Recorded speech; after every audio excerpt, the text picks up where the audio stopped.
আসসালামু আলাইকুম ভাইজান। কক্সবাজারে যাওয়ার ইচ্ছা পূরণ করতে চান? সাগরের ঢেউ আর বিশাল বালুচর দেখতে মন চায়, কিন্তু সময় আর টেহার লাইগা যাইতে পারতেছেন না। তাহলে আর দেরি কিসের? আইজি চলে আসেন আমাদের নড়াইল জেলার লোহাগড়া উপজেলার দিগদিচর মানে খাজিপাড়া খেয়াঘাটের ঠিক সম্মুখীনে এই মধুমতি নদীর তীরে। আলহামদুলিল্লাহ, উপর থেকে আমার এই ড্রোনের ভিডিওটা দেখেন একবার, মনে হচ্ছে না যে সত্যি কি কক্সবাজার সমুদ্র সৈকত? মাশাআল্লাহ, আল্লাহ পাকের অপরূপ সৃষ্টি। বিশাল এই বালুর চর এখন সবাই আদর করে নামতেছে মিনি কক্সবাজার। খবর শুনে দূর দূরান্ত থেকে মানুষজন আসতেছে। নদীর এই খোলা বাতাসে বুক বইরে নিঃশ্বাস নিলে মনটা একবারে জোড়ায় যায়।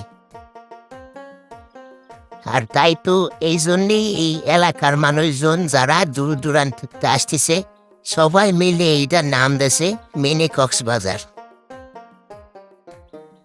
বিভিন্ন জায়গার লোকজনের রান্নাবান্নার জন্য এই এলাকার কিনা বেচাও কিছুটা বাড়িছে। এখানে আসার পর সত্যি আপনার মনটা জোড়ায় যাবে। তবে আপনাদের কাছে একটা অনুরোধ, আপনারা যারা আসবেন বিভিন্ন ময়লা আবর্জনা জমা হবে, আপনাদের এই ময়লা আবর্জনাগুলো একটা নির্দিষ্ট জায়গায় ফেলবেন, যেহেতু বিভিন্ন জায়গা থেকে লোকজন আসতেছে। এইসব ময়লার জন্য হয়তো বা পরিবেশের ক্ষতি হইতে পারে, এই জন্য আপনারা এইগুলো একটু মাইনে চিনে চলবেন।